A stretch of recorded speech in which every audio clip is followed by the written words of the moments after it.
السلام علیکم جی، کیا حال چال ہے آپ سب لوگوں کے؟ میں امید کرتی ہوں کہ آپ سب بالکل ٹھیک ہوں گے، خیریت سے ہوں گے۔ ناول سلفائڈ بائی نور راجپوت کی یہ 7ویں قسط ہے۔ 2 دن کی ذہنی کشمکش اور سوچ و بچار کے بعد ہانم نے اپنا موبائل اٹھایا تھا۔ آج وہ اتنے سالوں بعد پھر سے سوشل میڈیا کو استعمال کرنے والی تھی۔ اس نے فیس بک پر اینجل کے نام سے آئی ڈی بنائی تھی۔ ماہی کا بھیجا گیا لنک اوپن کیا تھا۔ ہانم کو اپنے دل کے دھڑکنے کی آواز صاف سنائی دے رہی تھی۔ وہ اس شخص کو دیکھنے جا رہی تھی جس کا اسے بنا دیا گیا تھا۔ اس کا نام لکھا گیا تھا، لیکن نہ جانے کس زبان میں۔ ہانم وہ زبان سمجھنے سے قاصر تھی۔ شاید وہ جرمن زبان تھی۔ البتہ جرمن زبان میں لکھے گئے نام کے نیچے روحان لکھا تھا، جو اس کی نشاندہی کر رہا تھا۔ کیا دنیا میں کوئی ایسا زیرو بھی ہے جس کو کوئی تکلیف نہ پہنچی ہو؟ مجھے اتنی تکلیف دی گئی ہے کہ اب میں اس کا خیال ہی نہیں کرتا۔ جب لوگ ہی اس قسم کے ہیں تو پھر کوئی کیا ہی کر سکتا ہے؟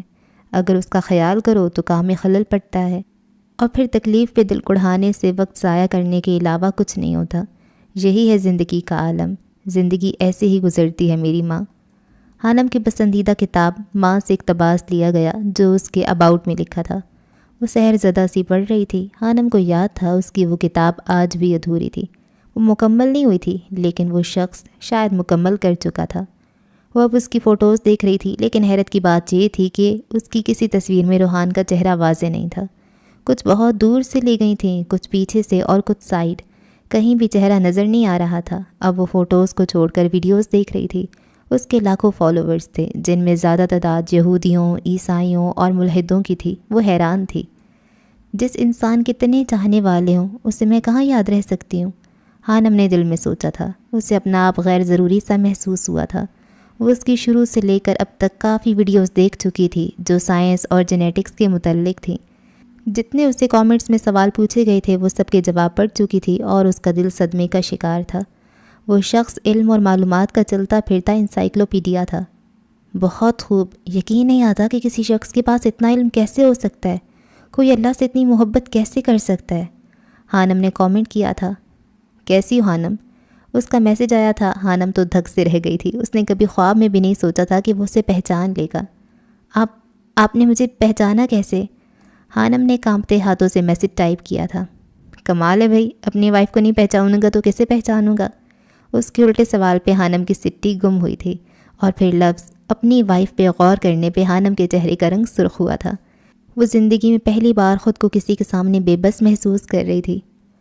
آپ کی تصویروں میں چہرہ واضح نہیں ہے، اس کی کیا وجہ ہے؟ وہ ہڑبڑاہٹ میں غلط سوال پوچھ گئی تھی۔ شاید وہ ہنسا ہوگا۔ دیکھنا چاہتی ہو مجھے؟ نہیں، ویسے ہی پوچھا ہے۔ ہانم نے اپنا سر پیٹ لیا تھا۔ اچھا، مجھے نیند آئی ہے، میں سونے لگی ہوں۔ روحان کے کچھ کہنے سے پہلے ہانم نے میسج کیا تھا۔ رات کے 2 بج رہے تھے۔ وہ 3 گھنٹے لگاتار اس کی ویڈیوز دیکھتی رہی تھی۔ وقت کا پتہ ہی نہیں چلا تھا۔ ٹھیک ہے، سو جاؤ، اپنا خیال رکھنا، نرم سے لہجے میں کہا گیا تھا۔ ہانم اس کی نرمی پہ دنگ سی رہ گئی تھی۔ یہ ان دونوں کے نکاح کے بعد پہلی بات تھی۔ اس نے ایک اسلام کے متعلق ویڈیو کو ڈاؤن لوڈ کیا تھا، اب وہ اسے دیکھنے والی تھی۔ جانے کیوں اس سے جڑے رہنے کو دل کر رہا تھا۔ ویڈیو میں اس کا چہرہ پھر واضح نہیں تھا۔ یہ ویڈیو اس ہال کی نہیں تھی جو ماہی نے اسے سینڈ کی تھی، یہ کہیں اور کی تھی۔ میں ایک ہندو ہوں اور میں خدا کو نہیں مانتا۔ ہمارے مذہب میں تقریباً 33 کروڑ خداؤں پہ یقین رکھا جاتا ہے۔ کیا آپ مجھے یہ ثابت کر سکتے ہیں کہ اللہ ایک ہی ہے؟ آپ کے پاس کوئی ثبوت ہے کہ خدا ایک ہے؟ ایک ہندو لڑکے کا سوال تھا۔ آپ نے ایک اچھا سوال کیا ہے، میں اس کا جواب دوں گا۔ پہلے بات تو یہ کہ ہندو کسے کہتے ہیں؟ ہندو کوئی مذہب نہیں ہے، بلکہ انڈس کی زمین پہ رہنے والوں کو ہندو کہا جاتا ہے۔ جب عربی لوگ اس خطے میں آئے تو انہوں نے جغرافیائی لحاظ سے یہاں کے رہنے والوں کو ہندو پکارا۔ روحان نے بولنا شروع کیا تھا۔ پنڈت جواہر لال نہرو نے اپنی کتاب ڈسکوری آف انڈیا میں لکھا ہے کہ ہندو لفظ کسی مذہبی کتاب میں استعمال نہیں ہوا۔ اب جو لوگ انڈیا کی سرزمین پہ رہتے ہیں انہیں ہندو کہا جاتا ہے، لیکن وقت گزرنے کے ساتھ یہ لفظ ایک مذہب کے نام سے جڑ گیا، اس لیے بتوں کی عبادت کرنے والوں کو ہندو کہا جانے لگا۔ دوسری بات یہ کہ آپ نہیں مانتے کہ خدا ایک ہے، بلکہ آپ 33 کروڑ خداؤں پہ یقین رکھتے ہیں، ایسا ہی ہے نا؟ جی ایسا ہی ہے، لڑکے نے جواب دیا تھا۔ آپ سے کس نے کہا کہ خداؤں کی تعداد 33 کروڑ ہے؟ روحان نے سوال پوچھا تھا۔ سبھی کہتے ہیں، میں نے پڑھا ہے اور اپنے باپ سے سنا۔ تو آپ نے اپنے باپ سے سنا کہ خداؤں یعنی بھگوانوں کی تعداد 33 کروڑ ہے۔ میں کہہ رہا ہوں کہ خدا ایک ہے، آپ میری بات پر یقین کیوں نہیں کرتے؟ کیا میں آپ کا دشمن ہوں؟ وہ مسکرا رہا تھا۔ نہیں، ایسی بات نہیں، لڑکا کھسیا گیا تھا۔ آپ جانتے ہیں کہ آپ کے مذہب میں بہت سی کتابیں ہیں جیسے شروتی، مہابھارت اور رامائن۔ کیا آپ نے شروتی کو پڑھا، جو کہ ہندوؤں کے لحاظ سے سب سے اونچی کتابوں میں سے ہے، جس کا عہدہ بڑا ہے؟ کیا آپ نے اسے غور سے پڑھا؟ لڑکا خاموش تھا۔ اگر آپ سب سے اونچی کتاب شروتی کو پڑھیں، جس کے باب نمبر 1 سیکشن نمبر 2 کی پہلی آیت یعنی ورس میں لکھا ہے کہ خدا ایک ہے بنا کسی دوسرے کے، یہ میں نہیں کہہ رہا، یہ آپ کی کتاب میں لکھا ہے۔ اسی طرح شیو تش واترا اپنے شاد کے باب نمبر 6 کی 9ویں ورس میں لکھا ہے کہ اس خدا سے بڑا کوئی نہیں، اس کے کوئی والدین نہیں۔ اسی طرح اسی کتاب کے باب نمبر 4 کی 19ویں ورس میں لکھا ہے کہ اس خدا کی کوئی تصویر، کوئی پریتما نہیں۔ اسی طرح یا جو ریودھا کے باب 32 اور ورس نمبر 3 میں بھی یہی لکھا ہے کہ اس خدا کی کوئی تصویر نہیں، کوئی پینٹنگ نہیں۔ لڑکے کو گویا سانپ سونگھ گیا تھا۔ وہ حیرت سے اس شخص کو دیکھ رہا تھا جو اس کے مذہب کی کتاب سے حوالے دے رہا تھا۔ اسی طرح یا جو ریودھا کے باب 40 میں لکھا ہے کہ وہ لوگ اندھیر کال میں جا رہے ہیں جو لوگ ثبوتی کی عبادت کرتے ہیں۔ یہاں ثبوتی سے مراد غیر فطری چیزیں جیسے آگ، پانی اور ہوا وغیرہ۔ اور اسی طرح دوسری جگہ پہ لکھا ہے کہ وہ لوگ اندھیر کال میں جا رہے ہیں جو لوگ سنبھوتی کی عبادت کرتے ہیں۔ یہاں سنبھوتی سے مراد ہاتھ سے بنائی ہوئی چیزیں ہیں جیسا کہ بت وغیرہ۔ تو میرے بھائی، آپ کی ان کتابوں سے ثابت ہوتا ہے کہ خدا ایک ہے۔ آپ نے کہا کہ آپ نے اپنے باپ سے اور باقی لوگوں سے سنا کہ خدا 33 کروڑ ہیں۔ اگر آپ میں سے کوئی کہے کہ 2 + 2 5 ہوتے ہیں تو آپ مان لیں گے؟ نہیں، لڑکے نے جواب دیا تھا۔ کیوں نہیں مانیں گے؟ کیونکہ آپ جانتے ہیں کہ 2 + 2 5 نہیں بلکہ 4 ہوتے ہیں۔ اسی طرح آپ کو خدا کا علم نہیں۔ لوگوں نے جیسا کہا آپ نے مان لیا۔ جب آپ کے باپ نے کہا کہ 33 کروڑ خدا ہیں تو کیا آپ نے حوالہ مانگا کہ ایسا کہاں لکھا ہے؟ خاموشی، گہری خاموشی۔ یقیناً نہیں، تو میں نے جتنے بھی حوالے اوپر بیان کیے ہیں آپ انہیں لکھ لیں اور جا کر پڑھیں۔ یقیناً ایسا ہی لکھا ہوا ہے، خدا ایک ہے اور وہ اللہ ہے۔ روحان کا لہجہ آخری بات کہتے وقت محبت سے چور ہو چکا تھا۔ ویڈیو ختم ہو چکی تھی۔ خانم کا سکتہ ٹوٹا تھا۔ اس نے کانپتے ہاتھوں سے موبائل کو بیڈ پہ پھینک دیا تھا۔ اس کا دل کیا تھا کہ وہ چیخے، چلائے اور زور زور سے روئے، دھاڑے مارے۔ اسے کس انسان سے نواز دیا گیا تھا یہ وہ بھی نہیں جانتی تھی۔ آنسو اس کی آنکھوں سے جاری تھے۔ عرصے بعد اس نے تہجد کی نماز ادا کی تھی۔ اس نے شکرانے کے نوافل ادا کیے تھے۔ وہ کبھی سوچ بھی نہیں سکتی تھی کہ اس کی بن مانگی دعا کو یوں قبول کر لیا جائے گا۔ بے شک اس نے ایک اسکالر کی خواہش کی تھی اور وہ پوری ہو چکی تھی۔ اتنے سالوں میں اس کا خدا سے جو فاصلہ بڑھ گیا تھا وہ یک لخت سمٹا تھا۔ خانم کی ہچکیاں بن گئی تھیں۔ کیسے وہ اپنے اللہ کو بھول گئی تھی؟ کیسے وہ اس سے دور ہو گئی تھی؟ یہ شخص کسی مسیحا کی طرح آیا تھا جس نے خانم کا ہاتھ پکڑ کر اللہ سے ملا دیا تھا، جس سے وہ ناراض تھی۔ اور کہہ دیجئے کہ اللہ ایک ہے۔ وہ بار بار ایک ہی آیت پڑھ رہی تھی۔ اس کا دل رو رہا تھا۔ اور نیک لوگ تو قسمت والوں کو ملتے ہیں۔ اسے آج محسوس ہوا تھا وہ کتنی قسمت والی تھی۔ کبھی کبھی زندگی ایسے موڑ لے لیتی ہے کہ انسان سوچ بھی نہیں سکتا۔ ان 5 سالوں میں خانم کی زندگی بھی اتنے موڑ لے چکی تھی، اسے سمجھ نہیں آ رہا تھا کہ اس کی زندگی میں کون سا موڑ ابدی ہے اور کون سا نہیں۔ جب سے روحان حیدر اس کی زندگی میں آیا تھا اس نے ہر چیز کو خوبصورت پایا تھا۔ پیرس کی برف اور بارش، دونوں میں اسے محبت کی جھلک نظر آئی تھی۔ وہ اس کے لیے ضروری ہوتا جا رہا تھا اور خانم اسے اپنی ضرورت بننے دے رہی تھی۔ ان 5 سالوں میں وہ خود سے، وقت سے، لوگوں سے اور حالات سے اتنا بھاگی تھی کہ اب تھک چکی تھی۔ اسے آج بھی وہ دن یاد تھا جب اس نے روحان حیدر سے پہلی بار فون کال پر بات کی تھی۔ اس کی آواز دل سوز تھی۔ اس کے بات کرنے میں ایک ٹھہراؤ تھا۔ کبھی کبھی خانم کو محسوس ہوتا تھا اس کی ٹھہری ہوئی پرسکون آواز کے پیچھے ایک گہری شدت چھپی تھی جو اسے محسوس ہوتی تھی۔ وہ لان میں بیٹھی تھی، ٹھنڈی ہوا میں اڑتے اس کے سنہری بال جو اب پہلے کی نسبت لمبے ہو چکے تھے۔ موسم ابر آلود تھا۔ بارش آہستہ آہستہ شروع ہوئی اور پھر جل تھل پیدا کرنے لگی تھی۔ وہ اب لان کی جانب کھلنے والے دروازے میں کھڑی بارش کو تک رہی تھی، لیکن اس کا دھیان موبائل میں لگا ہوا تھا۔ وہ خود اسے فون نہیں کرتی تھی بلکہ شاید وہ ہر لمحہ اس کے فون کا انتظار کرتی تھی۔ اس کی امید بھر آئی تھی۔ موبائل پہ رنگ ہوئی تھی۔ خانم نے دھڑکتے دل کے ساتھ فون اٹھایا تھا۔ بارش انجوائے کر رہی ہو؟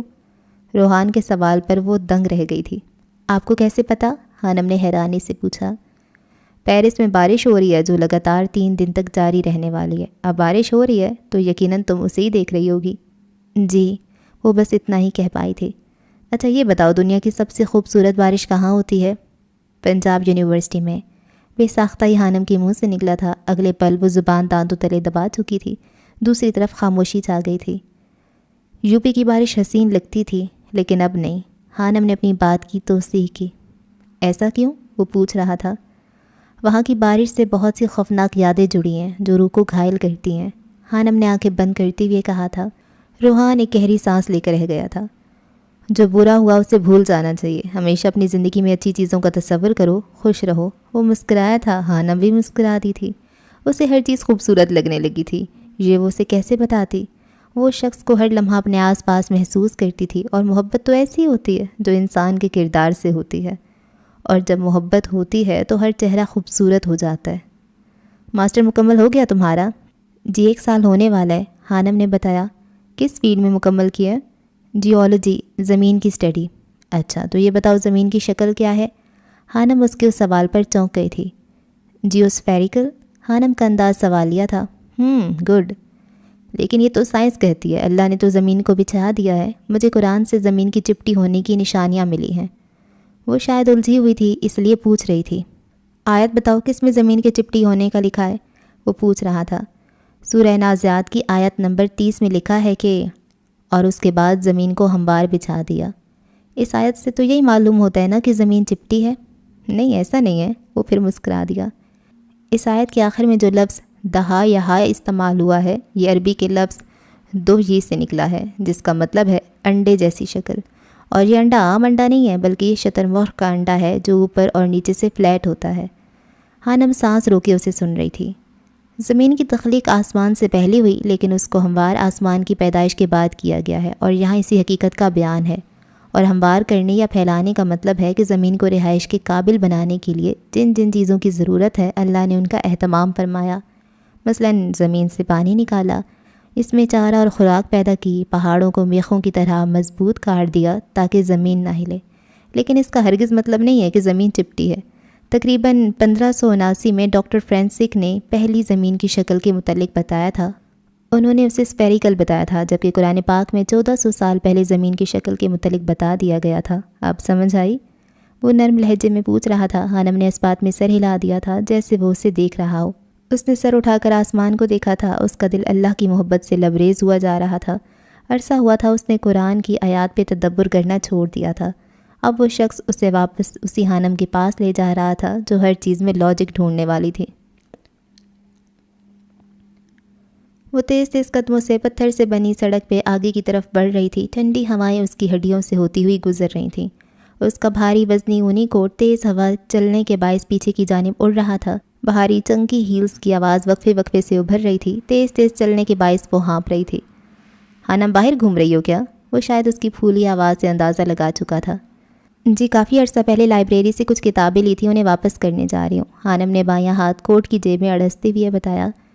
اس سڑک پہ چلتا ہر شخص جو بول رہا تھا اور سانس لے رہا تھا، ان کے منہ سے دھواں بھاپ کی صورت نکل رہا تھا۔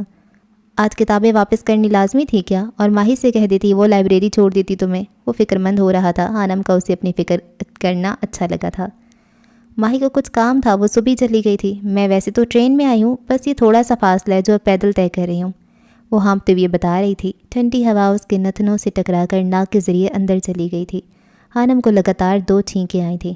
الحمدللہ، وہ زیر لب بڑبڑائی تھی۔ یرحمک اللہ، اسے روحان کی آواز صاف سنائی دی تھی۔ وہ اٹیلین ریسٹورانٹ کے سامنے سے گزر رہی تھی جو کہ باہر سے بہت ہی شاندار تھا۔ حانم نے چلتے چلتے بھی پیچھے مڑ کر اس ریسٹورانٹ کو دیکھا تھا۔ وہ اسے ہمیشہ کی طرح بہت بھایا تھا۔ تم پتہ ہے حانم، جب ہمیں چھینک آتی ہے تو ہم الحمدللہ اور اس کے جواب میں یرحمک اللہ کیوں کہتے ہیں؟ وہ پوچھ رہا تھا۔ حانم ایک دم چونک کر سیدھی ہوئی تھی۔ اس نے روحان کے سوال پہ غور کیا تھا، لیکن اسے یہ کلمات کہنے کی وجہ معلوم نہیں تھی۔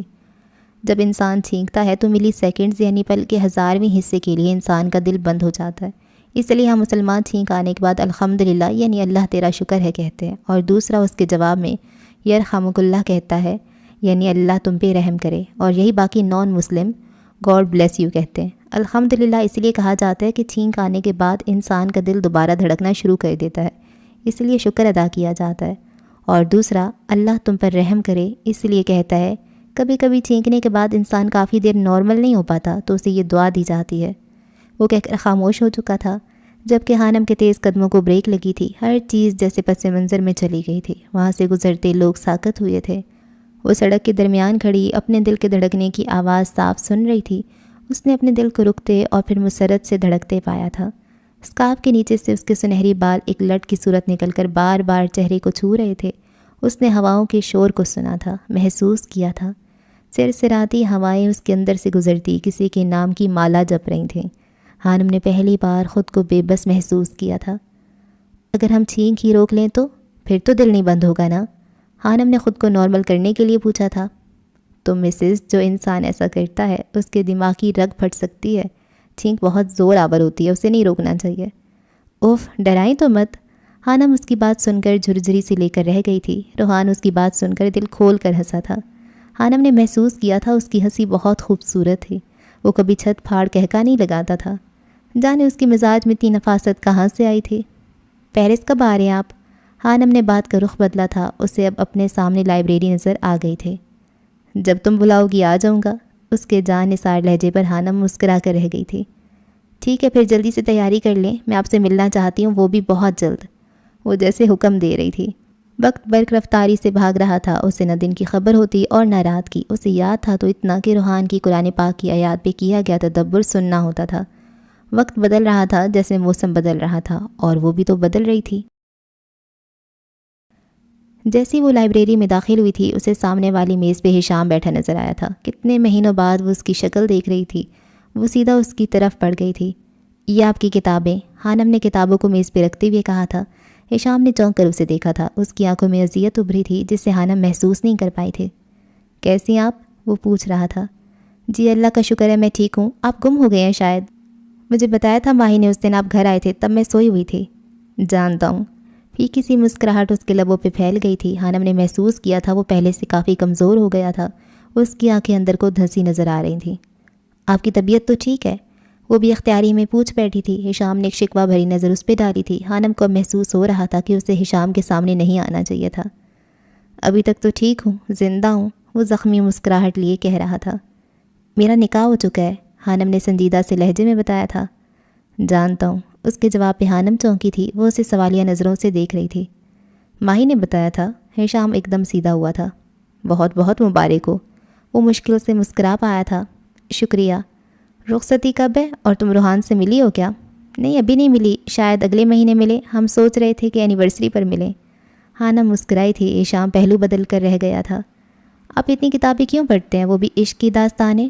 خانم نے اس کے ہاتھ میں عشق کے 40 چراغ دیکھتے ہوئے پوچھا۔ اچھا لگتا ہے، مجھے داستانیں پڑھنے کا شوق ہے، اور کچھ میرا تعلق انگلش ادب سے ہے تو شاید اسی لیے۔ ہشام نے جس یونیورسٹی سے خود پڑھا تھا وہ اب وہاں انگلش کا پروفیسر تھا۔ اسٹوڈنٹس، خاص طور پر لڑکیاں، اس کی شخصیت کی گرویدہ تھیں۔ چلیں ٹھیک ہے، آپ پڑھیں، میں چلتی ہوں، مجھے کچھ کام ہے۔ وہ اٹھی تھی۔ اللہ حافظ۔ ہشام کے الفاظ پر خانم نے چونک کر اسے دیکھا تھا۔ وہ اسے ٹھیک نہیں لگ رہا تھا۔ وہ اس بات میں سر ہلا کر آگے بڑھ گئی تھی۔ ہشام اسے جاتے ہوئے دیکھ رہا تھا۔ تم میرے ذہن سے اتر جاؤ، میں تمہیں عمر بھر دعا دوں گا۔ وہ آئینے کے سامنے کھڑی اپنے سراپے کا جائزہ لے رہی تھی۔ سادی سی شلوار قمیض پہنے ہوئی تھی۔ سنہری بالوں کی آبشار ایک بار پھر سے کمر پر پھیل گئی تھی۔ اس نے بال کٹوانے بند کر دیے تھے۔ روحان کو لمبے بال پسند تھے۔ اس کی ذات میں بہت سی تبدیلیاں آئی تھیں۔ وہ پہلے والی خانم بنتی جا رہی تھی۔ وہ پھر سے نکھر گئی تھی۔ جو زردیاں اس کی رنگت میں گھل گئی تھیں وہ پھر سے ختم ہو گئی تھیں۔ عورت کی خوبصورتی، دلکشی اور نزاکت مرد کے ہاتھ میں ہوتی ہے۔ وہ جتنا اسے خوبصورت کہتا ہے وہ ہوتی جاتی ہے۔ وہ جتنی اس پہ توجہ دیتا ہے وہ اتنی ہی نکھرتی جاتی ہے، دلکش ہو جاتی ہے۔ اور جب مرد عورت کو نظر اندازی اور بیگانگی کی موت مارتا ہے، عورت کے حسن کو زنگ لگنا شروع ہو جاتا ہے۔ اس کی خوبصورتی جیسے بدصورتی میں بدل جاتی ہے۔ اس کا حسن ماند پڑ جاتا ہے، جیسے دیمک لکڑی کو کھا جاتی ہے، ویسے ہی مرد کی لا تعلقی، اس کی لاپرواہی عورت کو کھا جاتی ہے۔ وہ گلنے سڑنے لگتی ہے اور پھر ختم ہو جاتی ہے۔ خانم کے ساتھ ایسا ہی ہوا تھا۔ وہ نکھرتی جا رہی تھی۔ اسے محسوس ہوتا تھا اسے محبت ہو گئی تھی۔ اب اسے اقرار کرنا تھا، جو بہت ہی مشکل مرحلہ تھا۔ شام 5 بجے کے قریب ہی ماہی آفس سے نکلی تھی۔ اس کا آفس 8ویں منزل پر تھا۔ وہ لفٹ میں داخل ہوئی تھی۔ اسے گھر جلدی پہنچنا تھا۔ لفٹ میں اس کے علاوہ ایک اور انسان بھی تھا جو دوسری جانب چہرہ کر کے کھڑا ہوا تھا۔ سردیوں میں دن چھوٹے ہونے کے باعث رات کا اندھیرا پھیل چکا تھا۔ کچھ سیکنڈز ہی گزرے تھے اسے لفٹ میں داخل ہوئے، اچانک وہ لڑکا جو دوسری جانب رخ کر کے کھڑا تھا وہ پلٹا اور ہاتھ میں پکڑی بوتل سے ماہی کے چہرے پہ اسپرے کیا تھا۔ ماہی نہ تو اس شخص کو دیکھ پائی تھی اور نہ کچھ سمجھ پائی تھی، وہ کچھ ہی پلوں میں بے ہوشی کی دنیا میں جا چکی تھی۔ ہشام کے سر میں شدید درد ہو رہا تھا، اس نے میز کے دراز سے میڈیسن نکال کر کھائی تھی۔ اس سے پہلے وہ سونے کے لیے لیٹ تھا، اس کے موبائل پہ بیل ہوئی تھی، کوئی انجانا نمبر تھا۔ ہشام نے کچھ سوچتے ہوئے فون اٹھایا تھا۔ اگر اپنی محبوبہ کی زندگی چاہتے ہو تو بنا کوئی چلاکی کیے میرے بتائے ہوئے پتے پر پہنچ جاؤ، ایک ایک لفظ چبا چبا کر کہا گیا تھا۔ ہیلو، کون؟ ہشام حیرانی سے بولا تھا، لیکن دوسری طرف سے فون بند ہو چکا تھا۔ ہشام کے چہرے پر پریشانی کی لکیریں ابھری تھیں۔ اس کے ذہن میں پہلا خیال حانم کا آیا تھا۔ اس سے پہلے وہ کچھ اور سوچتا، بیپ کی آواز سے اس کے موبائل پہ MMS آیا تھا۔ وہ ایک ویڈیو تھی، ماہی کی ویڈیو، اسے کرسی سے باندھا گیا تھا۔ مجھے چھوڑ دو، کون ہو تم؟ وہ چلا رہی تھی۔ ہشام کا سانس جیسے اٹک سا گیا تھا، اس کا دماغ چکرا گیا تھا۔ ایڈریس نیچے لکھا ہوا تھا۔ ماہی کو اغوا کرنے والے نے پیسوں کا مطالبہ نہیں کیا تھا، بلکہ اسے اکیلے کو اس جگہ پہ بلایا تھا۔ یہ ان دنوں کی بات ہے جب ضیاء جبیل پیرس میں معاشیات پڑھنے آیا تھا، خوبرو وجیح شخص جو جلد ہی کلاس میں موجود لڑکیوں کے دل کی دھڑکن بن گیا تھا۔ مشرقی مرد ویسے بھی مغربی عورتوں کی شروع سے کمزوری رہے ہیں، ایسے میں مارتھا جو کہ ایک عیسائی لڑکی تھی، وہ ضیاء جبیل پہ بری طرح سے دل ہار بیٹھی تھی۔ وہ اسے لیکچر کے دوران، کلاس سے باہر، غرض کے ہر جگہ پہ جہاں وہ پایا جاتا تھا فرصت سے دیکھتی تھی۔ وہ خوبصورت تھی، ذہین تھی اور کلاس کی ٹاپر لڑکی تھی۔ اس کی ضیاء جبیل سے دیوانگی بڑھتی جا رہی تھی اور اسی وجہ سے پڑھائی متاثر ہونے لگی تھی۔ مارتھا کی بڑھتی الفت ضیاء سے چھپی نہیں رہی تھی، وہ بھی اس کی انکہی محبت میں گرفتار ہونے لگا تھا۔ مارتھا کی اپنے لیے دیوانگی دیکھ کر وہ کبھی کبھی حیران ہوتا تھا، اور بہت جلد دونوں کی یک طرفہ محبت اقرار کے بعد ایک رشتے میں بندھ گئی تھی۔ وقت گزرتا گیا اور 1 سال بعد دونوں نے شادی کر لی تھی۔ انہی دنوں ضیاء سے پوچھے بغیر گھر والوں نے اس کا رشتہ سیدہ خدیجہ سے کر دیا تھا۔ جب ضیاء نے گھر اپنی پسند اور شادی کا بتایا تو سید حویلی میں ایک بھونچال آ گیا تھا۔ اسے مارتھا کو طلاق دینے کا کہا گیا۔ اسے کہا گیا کہ ایک عیسائی لڑکی کو کبھی بھی قبول نہیں کیا جائے گا۔ وہ پریشان رہنے لگا تھا، اسے جائیداد سے آگ کرنے کی دھمکی دی گئی تھی۔ وہ بزنس کی دنیا میں بہت آگے جانا چاہتا تھا اور بالآخر اس کا خاندان جیت گیا اور محبت ہار گئی۔ ضیاء جبیل نے مارتھا کو چھوڑنے کا فیصلہ کر لیا تھا۔ جب مارتھا نے یہ سنا تو وہ پاگل ہو گئی تھی۔ اس نے ضیاء کی بہت منتیں کی تھی کہ وہ اسے طلاق نہ دے، بھلے چھوڑ کر چلا جائے، لیکن کبھی اسے طلاق نہ دے۔ ضیاء جبیل کی سیدہ خدیجہ سے شادی تو ہو گئی، لیکن وہ اسے وہ محبت نہیں دے پایا جو وہ مارتھا سے کرتا تھا۔ یہی وجہ تھی وہ آج بھی سیدہ خدیجہ یعنی بی جان سے غافل تھا۔ اس نے مارتھا کو طلاق نہیں دی تھی، لیکن پھر اس سے کوئی رشتہ نہیں رکھا تھا۔ اس نے مارتھا کے اکاؤنٹ میں ایک بڑی رقم جمع کروا دی تھی جو ان کے بیٹے یعنی جارڈن کی پرورش میں کام آتی۔ وہ وقت کے ساتھ مارتھا کو بھولا تھا یا نہیں، لیکن مارتھا اسے ایک پل کے لیے بھی نہیں بھول پائی تھی۔ اس نے اپنی پوری زندگی جب تک زندہ رہی ضیاء جبیل سے وفا کرتے گزاری تھی۔ وہ اس کے دکھ میں گھل گھل کر دنیا سے چلی گئی تھی، لیکن ضیاء کو نہیں بھول پائی تھی۔ جارڈن نے اپنی ماں کو پل پل مرتے دیکھا تھا اور اس چیز نے اسے سید جبیل خاندان سے نفرت کرنے پہ مجبور کر دیا تھا۔ ہشام اس فون کال کے بعد بری طرح سے پریشان ہو گیا تھا۔ اسے اس کا نام لے کر خاص طور پر بلایا گیا تھا۔ وہ سوچ رہا تھا کہ اس کی پیرس میں تو کیا کہیں بھی کسی سے بھی دشمنی نہیں تھی، پھر کون تھا وہ جس نے ماہی کو اغوا کر کے اسے ٹریپ کیا تھا؟ اسے اپنے سر میں درد کی لہر اٹھتی محسوس ہوئی تھی۔ کافی دیر سوچ و بچار کے بعد وہ اٹھا اور اس شخص کے دیے گئے پتے کی طرف گاڑی بڑھا دی۔ وہ اپنی وجہ سے ماہی کو نقصان نہیں پہنچنے دے سکتا تھا۔ تم مجھے یہاں کیوں لائے ہو جنگلی انسان؟ میں نے تمہارا کیا بگاڑا ہے؟ ماہی چلا چلا کر پوچھ رہی تھی۔ وہ شخص کو پہچان گئی تھی جس نے پہلے ماسک پہنا تھا چہرے پر اور اب وہ اسے اتارے پرسکون سا ماہی کے سامنے بیٹھا تھا۔ وہ جارڈن تھا، ایک باکسر جو عام روٹین میں بھی کسی سے لڑتا تھا تو ہڈی پسلی توڑ کر ہی سکون لیتا تھا۔ ایلا نے اسے جنگلی نام کا خطاب دیا تھا جو کہ کافی حد تک درست تھا۔ چلاؤ مت، تم سے کوئی دشمنی نہیں ہے، تمہاری بوائے فرینڈ سے ہے، جارڈن نے غصے سے جواب دیا تھا۔ میرا کوئی بوائے فرینڈ نہیں ہے، ماہی نے اسے یقین دلانے کی کوشش کی تھی۔ اچھا تو پھر ہشام جبیل بھائی ہے کیا تمہارا؟ جارڈن نے چھت پھاڑ کہکا لگایا تھا۔ اس کی بات سن کر ماہی کا چہرہ پک ہوا تھا۔ وہ حیرت سے گنگ اسے دیکھ رہی تھی۔ ہشام سے کیا دشمنی ہے تمہاری؟ ماہی کو اس جنگلی انسان سے خوف محسوس ہو رہا تھا۔ اس سے کچھ بعید نہیں تھا، وہ کچھ بھی کر سکتا تھا۔ اس کا نازک سا دل کانپ رہا تھا۔ پتہ چل جائے گا تمہیں۔ جارڈن اٹھ کر چلا گیا تھا۔ وہ کچن میں آیا تھا، فریج سے جوس کی 2 بوتلیں نکالی تھیں اور انہیں لے کر واپس لاؤنج میں آیا تھا۔ زیادہ سوچنے کی ضرورت نہیں ہے، وہ کچھ دیر میں پہنچ جائے گا یہاں، وہ پرسکون سا بتا رہا تھا۔ ٹھنڈ میں بھی ماہی کے چہرے پر پسینے کے قطرے نمایاں تھے۔ جارڈن غور سے اسے دیکھ رہا تھا۔ ماہی کے ہونٹ خشک ہو چکے تھے، وہ خشک ہوتے لبوں پہ زبان پھیر رہی تھی۔ وہ اٹھ کر ماہی کی طرف بڑھا تھا۔ مجھے یقین ہے تم بھاگنے کی کوشش نہیں کرو گی کیونکہ تمہارا محبوب ادھر ہی آ رہا ہے۔ میری طرف مت آؤ، دور رہو، ماہی چلائی تھی۔ جارڈن پہ کچھ اثر نہیں ہوا تھا۔ اس نے ماہی کے ہاتھ کھولے تھے اور اسے رسیوں کی قید سے آزاد کیا تھا۔ ماہی نے آزاد ہوتے ہی ایک زوردار تھپڑ اسے رسید کیا تھا۔ جانور ہو تم، وہ چلائی تھی۔ جارڈن کی آنکھیں غصے سے سرخ ہو چکی تھیں۔ وہ جب سے ماہی کو یہاں لایا تھا اس نے ماہی سے کوئی بدتمیزی اور غیر اخلاقی حرکت نہیں کی تھی اور نہ اسے مارا تھا۔ جارڈن نے مٹھیاں بھینج کر خود پہ ضبط کیا تھا۔ ماہی ایک مضبوط اعصاب کے مالک لڑکی تھی۔ وہ جلدی سے واقعات و حادثات سے خوفزدہ نہیں ہوتی تھی۔ جیسے جیسے اس کے دماغ سے غنودگی کا اثر ختم ہو رہا تھا ویسے ویسے اس کا دماغ تیزی سے کام کر رہا تھا۔ یہ پی لو، وہ جو اس کی بوتل کرسی کے ساتھ والے میز پر رکھ کر واپس اپنی جگہ پہ جا چکا تھا۔ ماہی حیرت سے اس شخص کو دیکھ رہی تھی جس کے رویے کو وہ سمجھ نہیں پا رہی تھی۔ وہ اچھے سے جانتی تھی کہ وہ اس جگہ سے بھاگ نہیں سکتی تھی اور ایسی کوشش کر کے وہ اپنے ساتھ کچھ غلط نہیں کرنا چاہتی تھی۔ وہ غور سے جوس پیتے جارڈن کو دیکھ رہی تھی جس کے انداز میں ایک اطمینان، البتہ آنکھوں میں گہری نفرت اور غصہ تھا۔ وہ اس شخص کو سمجھ نہیں پا رہی تھی۔ ہانی بچے، کیا تمہاری ماہی سے بات ہوئی ہے؟ وہ اب تک گھر نہیں آئی، فون بن جا رہا ہے اس کا۔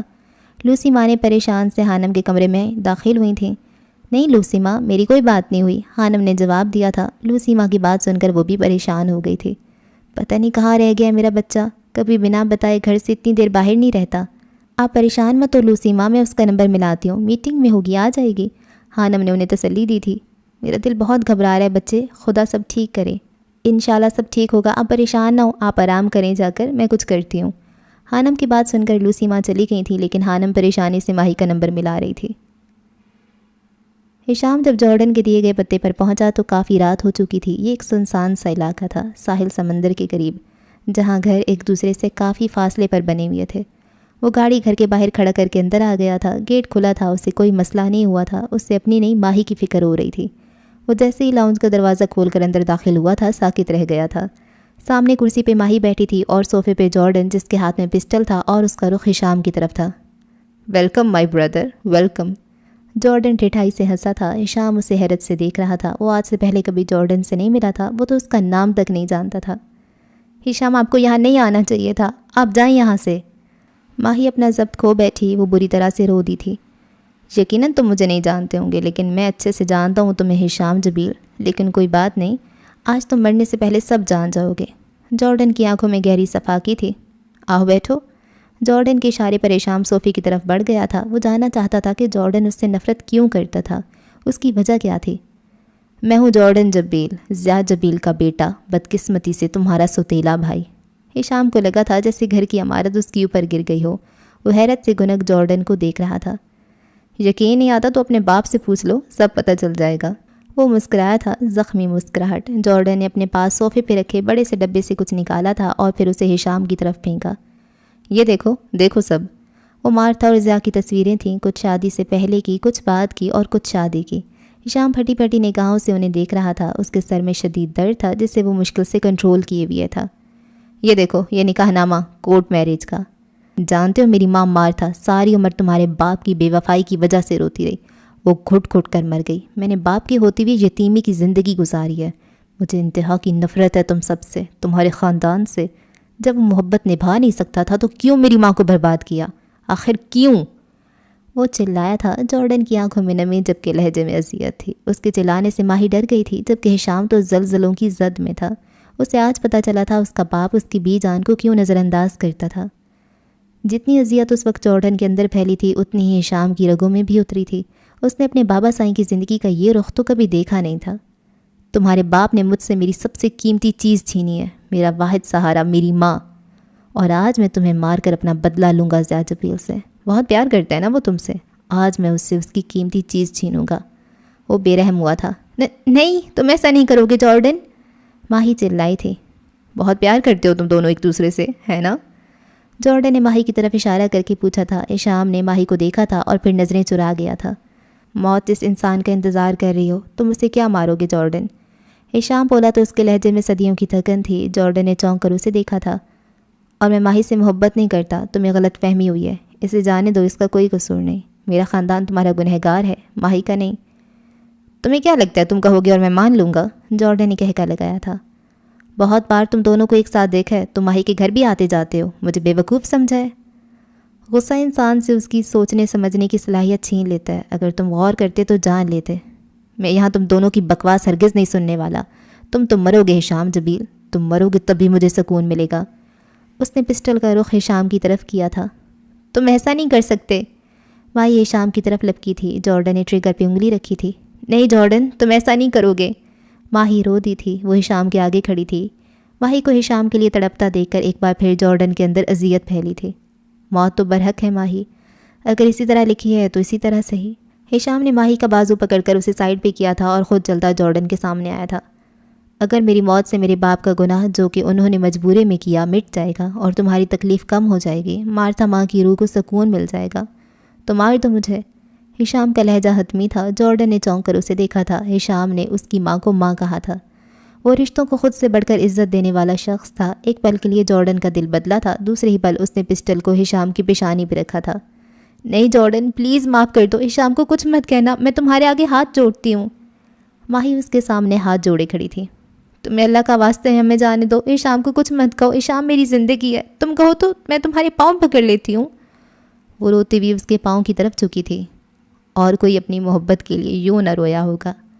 جارڈن اسے اپنے پاؤں کی طرف جھکتا دیکھ کر تڑپ کر پیچھے ہوا تھا۔ اسے روتی ہوئی ماہی میں مارتھا نظر آ رہی تھی۔ وہ جب بھی اپنے باپ کو مارنے کی بات کرتا تھا، مارتھا ایسے ہی روتی تھی۔ وہ اسے کہتی تھی کہ نفرت سے کچھ حاصل نہیں ہوتا، محبت کرنا سیکھو، لیکن سارے رشتوں کے ہوتے ہوئے بھی اسے محبت نہیں ملی تھی۔ جتنی محبت ماہی ہشام سے کرتی تھی اتنی ہی مارتھا زیاد سے کرتی تھی۔ ماہی تم رو مت، یہاں سے تمہیں محفوظ تمہارے گھر پہنچانا میری ذمہ داری ہے۔ ہشام نے پہلی بار اسے تم کہہ کر بلایا تھا۔ مجھے امید ہے کہ مجھے مارنے کے بعد تم ماہی کو صحیح سلامت اس کے گھر پہنچاؤ گے۔ ہشام کے الفاظ پر ماہی تڑپ اٹھی تھی۔ نہیں جارڈن، پلیز جانے دو ہمیں، تمہیں تمہاری ماں کا واسطہ ہے۔ اور جارڈن کے ہاتھ سے پسٹل چھوٹ کر نیچے گرا تھا۔ وہ ہشام کو مار کر ایک اور مارتھا کو تڑپتا ہوا نہیں دیکھ سکتا تھا۔ وہ کبھی اپنی زندگی میں کمزور نہیں پڑا، مارتھا کے سامنے کمزور پڑتا تھا، اپنی ماں کے سامنے، اور آج پہلی بار وہ کسی اور عورت کے سامنے کمزور پڑا تھا، ماہی کے سامنے۔ اس کے آنسو ماہی کو تکلیف دے رہے تھے۔ اس نے تو ماہی کو ہاتھ تک نہیں لگایا تھا، اس نے اپنے دل کو کرلاتے ہوئے پایا تھا۔ جاؤ یہاں سے۔ وہ صوفے پہ سر پکڑ کر بیٹھ گیا تھا۔ تمہیں یہاں اکیلے نہیں رہنا چاہیے جارڈن، تمہیں بابا سائیں سے ملنا چاہیے، ہشام نے کہا تھا۔ میں نے کہا جاؤ یہاں سے، وہ چلایا تھا۔ چلے ہشام، ماہی نے اس کا ہاتھ پکڑ کر کھینچا تھا۔ کچھ دیر بعد وہ اس گھر سے نکل آئے تھے۔ سارے راستے وہ گاڑی میں روتی آئی تھی۔ ہشام اسے روتے ہوئے دیکھ رہا تھا۔ اسے سمجھ نہیں آ رہی تھی کہ وہ کیسے ماہی کو چپ کروائے۔ بے شک آج اسے بہت بڑا جھٹکا لگا تھا، اس کا اپنا دماغ سن ہو کر رہ گیا تھا، لیکن ماہین پلیز چپ ہو جائیں، مت روئیں، میں آپ سے معافی مانگتا ہوں، میری وجہ سے سب ہوا۔ وہ معذرت کر رہا تھا۔ ماہی کو اس کا ماہین کہنا بہت اچھا لگتا تھا۔ کوئی اور موقع ہوتا تو یقیناً وہ بہت خوش ہوتی، لیکن اس وقت وہ لوگ موت کے منہ سے آئے تھے۔ اگر آپ کو کچھ ہو جاتا تو میں مر جاتی ہشام، میں تھک گئی ہوں خود سے لڑتے لڑتے، مجھ میں مزید ہمت نہیں ہے۔ وہ رو دی تھی۔ ہشام کو بہت افسوس ہوا تھا۔ وہ نازک سی ماہی کے لیے کچھ نہیں کر سکتا تھا۔ اس کے گھر والے ماہی کے لیے کبھی نہ مانتے، اور اگر مان بھی جاتے تو اس کا حال مارتھا جیسا ہوتا، اور وہ ماہی کو دکھ نہیں دینا چاہتا تھا، خاص کر اب جب بی جان نے اس کا رشتہ سارا سے پکا کر دیا تھا۔ وہ بہت بری طرح سے پھنسا ہوا تھا۔ ہشام نے دائیں ہاتھ کی انگلیوں اور انگوٹھے کی مدد سے اپنے سر کو سہلایا تھا۔ ایسا کچھ ہوا تو نہیں نا؟ پلیز آپ رونا بند کریں، مجھے تکلیف ہو رہی ہے، ہشام نے مشکل سے کہا تھا۔ ماہی نے چونک کر اسے دیکھا تھا اور پھر رونا بند کر دیا تھا۔ گاڑی میں اب خاموشی چھا گئی تھی۔ مجھے اچھا لگا جان کر کہ میرا ایک بھائی بھی ہے، کاش وہ بھی مجھے قبول کر لے۔ ہشام نے پہلی بار ماہی کے سامنے اپنے دل کی کوئی بات کی تھی۔ آپ اتنے اچھے کیوں ہیں ہشام، کیوں؟ ماہی کو ایک بار پھر سے رونا آیا تھا۔ دنیا کا ہر انسان اچھا ہوتا ہے ماہین، بس فرق یہ ہے کہ جس سے ہم محبت کرتے ہیں ہمیں اس کے علاوہ کسی اور کی اچھائی نظر نہیں آتی۔ وہ بالکل ٹھیک کہہ رہا تھا۔ ماہی بس خاموشی سے اسے دیکھ رہی تھی۔ کہاں تھی تم؟ ہم کب سے پریشان ہو رہے ہیں۔ جیسے ماہی گھر میں داخل ہوئی تھی ایلا اس پہ بگڑی تھی۔ لاؤنج میں حلیمہ بھی، لوسی ماں، ایلا اور ہانم پریشانی سے اس کے انتظار کر رہی تھیں۔ میں ہشام کے ساتھ تھی، ماہی نے نظریں چراتے ہوئے کہا تھا۔ رونے کے باعث اس کی آنکھیں سوجن کا شکار ہو گئی تھیں۔ وہ نہیں چاہتی تھی کہ کسی کو پتہ چلے۔ وہ تو ٹھیک ہے لیکن بتا دینا چاہیے تھا نا، ہم سب اتنا پریشان ہو گئے تھے، ہانم نے فکر مندی سے کہا تھا۔ موبائل کی بیٹری ختم ہو گئی تھی اس لیے موبائل بند تھا، مجھے نیند آئی ہے، میں سونے جا رہی ہوں، ماہی اسپاٹ لہجے میں کہتی اپنے کمرے کی طرف بڑھ گئی تھی، جبکہ وہ سب اسے حیرت سے جاتا دیکھ رہی تھیں۔ شکر ہے ماہی بچہ ٹھیک ہے، سب اپنے اپنے کمرے میں جا کر سو جاؤ، رات بہت ہو گیا ہے۔ لوسی ماں کے کہنے پر ایلا اور ہانم اپنے اپنے کمرے کی طرف بڑھ گئی تھیں۔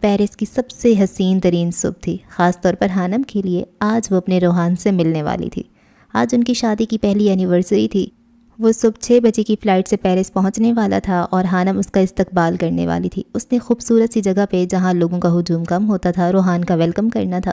سفید برف سی بچھی قالین پر گول میز کے گرد 2 خوبصورت کرسیاں رکھے، برف کی قالین پہ سرخ گلاب بچھائے۔ اس نے اس جگہ کو طلسماتی بنا دیا تھا۔ وہ خود بھی سرخ و سفید رنگ کی میکسی پہنے ہوئے تھی۔ سفید رنگ کا اونی کوٹ جس سے اس کا نازک وجود چھپا ہوا تھا، وہ ایک گڑیا لگ رہی تھی۔ سر پہ خوبصورتی سے حجاب کیا گیا تھا۔ اسے حسین اس کی خوبصورتی اور مسکراہٹ بنا رہی تھی۔ وہ آج خوش تھی، انتہا کی خوش۔ اسے ہر چیز ہنستی مسکراتی محسوس ہو رہی تھی۔ اس کے سامنے میز پہ چائے اور ناشتے کا سامان رکھا تھا۔ روحان نے سیدھا ایئرپورٹ یہاں آنا تھا۔ وہ دونوں ناشتہ ایک ساتھ کرنے والے تھے۔ احساس محبت کا میری ذات پہ رکھ دو، تم ایسا کرو، ہاتھ میرے ہاتھ پہ رکھ دو۔ معلوم ہے دھڑکن کا تقاضا بھی ہے، لیکن یہ بات کسی خاص ملاقات پہ رکھ دو۔ یوں پیار سے ملنا بھی مناسب نہیں لگتا۔ یہ خواب کا قصہ ہے، اسے رات پہ رکھ دو۔ اظہار ضروری ہے تو پھر کہہ دو زبان سے۔ یہ دل کی کہانی ہے، روایات پہ رکھ دو۔ یہ پیار کی خوشبو میں نیا رنگ بھرے گا۔ ایک پھول اٹھا کر میرے جذبات پہ رکھ دو۔ ہر وقت تمہارے ہی تصور میں رہوں میں، جادو سا کوئی میرے خیالات پہ رکھ دو۔ ایک میں کہ میرے شہر میں بارش نہیں ہوتی، ایک تم کی ملاقات کو برسات پہ رکھ دو۔ مانوں گی سحر تب ہی کہ جب بات بنے گی، اس بار میری جیت میری مات میں رکھ دو۔ اس نے خوبصورت الفاظ کو میز پہ رکھی خوبصورت سی نوٹ پیڈ بھی لکھا تھا، جس پہ اس نے آج کا دن، تاریخ اور وقت لکھا تھا۔ یہاں کہیں کہیں پر اسے لوگ نظر آ رہے تھے جو یقیناً کپل تھے اور ناشتے کی غرض سے آئے تھے۔ یہ ایک اوپن ریسٹورانٹ تھا جسے آئس ریسٹورانٹ کا نام دیا گیا تھا۔ وجہ یہاں کی سفیدی تھی۔ ایک تو برف پہ بنا تھا اور دوسرا یہاں ہر چیز کرسٹل کے برتنوں میں پیش کی جاتی تھی۔ ہانم نے اپنی میز سب سے الگ اور دور بک کروایا تھا۔ ہانم نے موبائل میں وقت دیکھا تھا، 8 بج چکے تھے، وہ پہنچنے والا تھا۔ ہانم نے اپنے دل کو بہت تیزی سے دھڑکتے پایا تھا۔ Good morning Mrs Hanim Rohan. وہی سحر انگیز آواز اس کے کانوں سے ٹکرائی تھی۔ ہانم کو اپنا سانس اٹکتا محسوس ہوا تھا۔ وہ ایک جھٹکے سے اٹھی تھی اور پلٹ کر دیکھا۔ یقیناً وہ اس کے پیچھے کھڑا تھا، لیکن جیسے ہی ہانم کی نظر روحان کے چہرے پہ پڑی تھی، اسے اپنا دل بند ہوتا محسوس ہوا تھا۔ اس نے خود کو پیرس کی برف میں دفن ہوتا محسوس کیا تھا۔ میری دعا ہے کہ جس دن ہر ذی روح کو زندہ کیا جائے گا اور مردوں کو قبروں سے اٹھایا جائے گا، ہمارا اس دن بھی سامنا نہ ہو۔ اس نے کتنی شدت سے دعا کی تھی اور آج 6 سال بعد وہ شخص اس کے سامنے کھڑا تھا، زندہ، صحیح سلامت، جسے اس نے 5 سال پہلے مرا ہوا تصور کر لیا تھا۔ ہانم کو اپنا دماغ گھومتا ہوا محسوس ہوا تھا۔ میں روحان بن حیدر جبیل، وہ مسکرا کر کہتا ہانم کی طرف بڑھا تھا۔ نہیں، ہانم کے چہرے پر بے یقینی سی پھیلی تھی۔ ہانم میری بات سنو۔ وہ شاید اس کی کیفیت سمجھ رہا تھا۔ وہ ایک قدم اور اس کی طرف بڑھا۔ اتنا بڑا دھوکہ! ہانم چلانا چاہتی تھی لیکن آواز جیسے دم توڑ گئی تھی۔ وہ الٹے قدموں برف پہ چل رہی تھی۔ یہ نہیں ہو سکتا، نہیں ہو سکتا، وہ بڑبڑا رہی تھی اور پھر وہ پلٹی۔ اس نے وہاں سے بھاگ جانے میں عافیت جانی تھی۔ وہ اس شخص سے دور چلی جانا چاہتی تھی۔ وہ بھاگ رہی تھی، فاصلہ بڑھ رہا تھا۔ سفید برف پہ اس کے جوتوں کے نشان واضح تھے۔ کچھ دیر بعد روحان کا سکتہ ٹوٹا تھا۔ وہ جانتا تھا ہانم کا ریئیکشن کچھ ایسا ہی ہوگا۔ جیسے ہی وہ ہوش کی دنیا میں لوٹا، ہانم کے پیچھے بھاگا تھا۔ ہانم رک جاؤ، میری بات سنو، پلیز رک جاؤ۔ اس نے خود کو چلاتے پایا تھا۔ ہانم اب شہر میں داخل ہو گئی تھی۔ وہ اندھوں کی طرح بھاگ رہی تھی۔ اس نے اپنا دماغ کو سن پایا تھا اور اسی پاگلوں والی حالت میں وہ دائیں طرف سے آتی ایک تیز رفتار سائیکل سے ٹکرا گئی تھی، جسے ایک 17 سال کا لڑکا چلا رہا تھا۔ وہ نیچے گری تھی۔ ہانم نے اپنے دماغ کو گھومتا پایا تھا اور پھر اس کی آنکھوں کے سامنے اندھیرا چھا گیا تھا، اور ایسا ہی اندھیرا روحان کو اپنی زندگی میں چھاتا محسوس ہوا تھا جب اس نے ہانم کو سڑک پہ گرے پایا تھا اور اس کی پیشانی سے خون نکل رہا تھا۔ ہانم! وہ پوری قوت سے چلایا تھا اور پھر تڑپ کر اس کی طرف بڑھا تھا۔ کبھی کبھی انجانے میں کی گئی غلطیاں انسان کی زندگی کا ناسور بن جاتی ہیں، جنہیں نہ کبھی بھلایا جاتا ہے اور نہ ان کی معافی دی جاتی ہے۔ کچھ ایسا ہی اس کے ساتھ بھی ہونے جا رہا تھا۔ وہ ہاسپٹل کے بیڈ پہ نیم دراز اپنی اس کائنات کو دیکھ رہا تھا جس کے لیے وہ سالوں تڑپا تھا۔ کوئی اس کی تڑپ سے واقف نہیں تھا۔ اس نے بھی اندھیروں کی زندگی گزاری تھی۔ ہانم کی پیشانی پہ چوٹ لگنے کی باعث گہرا زخم ہو گیا تھا جس سے خون نکلا تھا، اور کسی گہرے صدمے کی وجہ سے وہ اپنے حواس کھو بیٹھی تھی۔ وہ ہاسپٹل میں کمرے کے باہر انتظار گاہ میں رکھے صوفے پہ بیٹھ چکا تھا۔ سب اس کی غلطی تھی۔ اسے محسوس ہو رہا تھا وہ سید روحان بن حیدر جبیل، جس نے دنیا میں سب سے زیادہ تکلیف اٹھائی تھی، وہ آر جے تھا۔